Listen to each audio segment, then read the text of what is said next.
right, now we're changing pages here. A brand new book from a local author is one you definitely don't want to miss. It follows a woman's journey through old love, abandoned dreams, and betrayal against ourselves. This is exciting. Joining us now is author L.J. Henley and Huntsville Independent Press owner and publisher Joshua Adams. Good morning to you both. How are you doing today? Great. How are you? I am good. I'm excited to talk about this book. Look, we've got some hard copies here, and we've got some prints. So let's get right into it. Can we start by telling us what inspired you to write The Thorn and the Rose? Well, this book is based on true events over the course of about a year or so.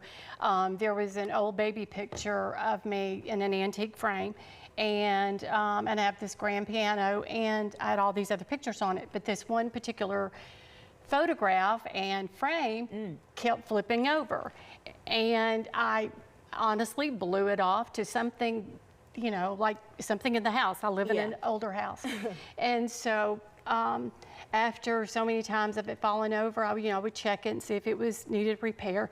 And finally it did. There was a little tear in it, so I took it to a framer, and when I went to pick it up, behind the frame was a letter and a note and a document.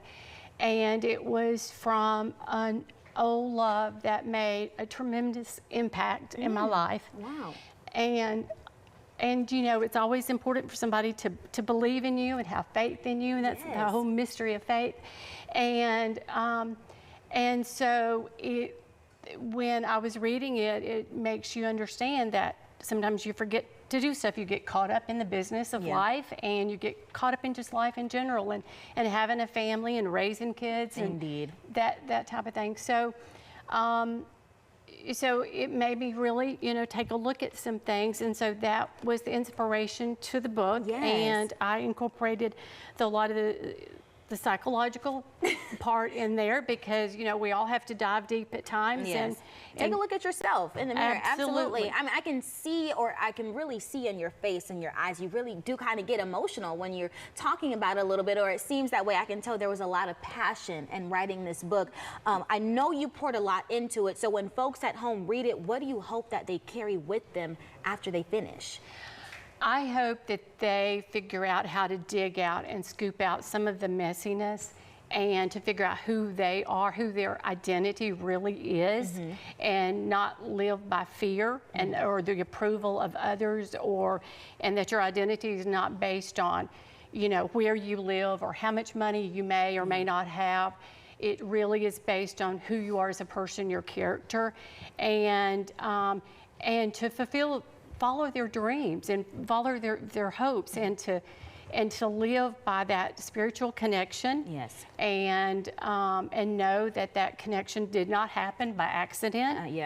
And sometimes it hurts. It's not just by happenstance, you know. So, it's definitely, that's how life works. You know, people come into your life for a reason, or things happen, and you really have to pay attention to those signs sometimes. That's what I'll say. And Joshua, go ahead.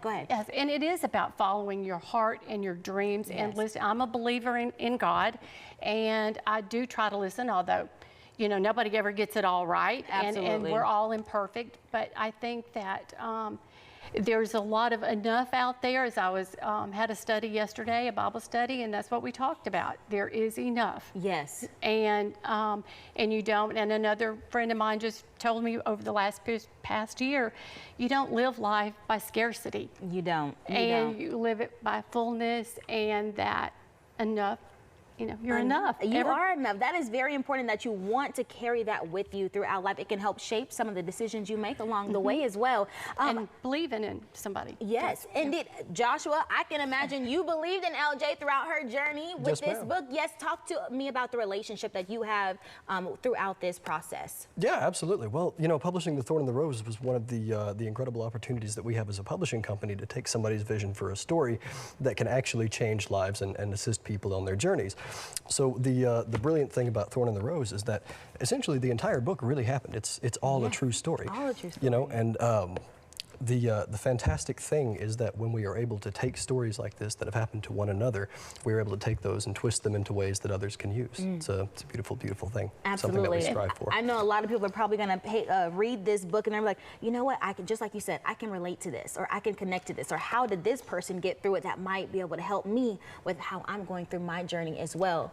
And that is the reason why I am donating some proceeds to the sale of the book to Kids to Love, because I think it's very important that kids are believed in, to believe in their heart, to believe in their vision, and give back to them that they know that they can do it. Because have you ever had anybody to come to you and just say a little word, and all of a sudden it just picks you up and it resonates with you? Absolutely. And so that's the reason why we're donating some of the proceeds. Well, I am so happy to hear that. And guess what? You all at home, we've got the links for you to help out with that cause. Again, as you just said, some of the proceeds are going to go back to Kids to Love. So guess what? We have the links for you to find The Thorn in the Rose on our As Seen on Day to Day page. LJ and Joshua, it was a great time with you all here this morning.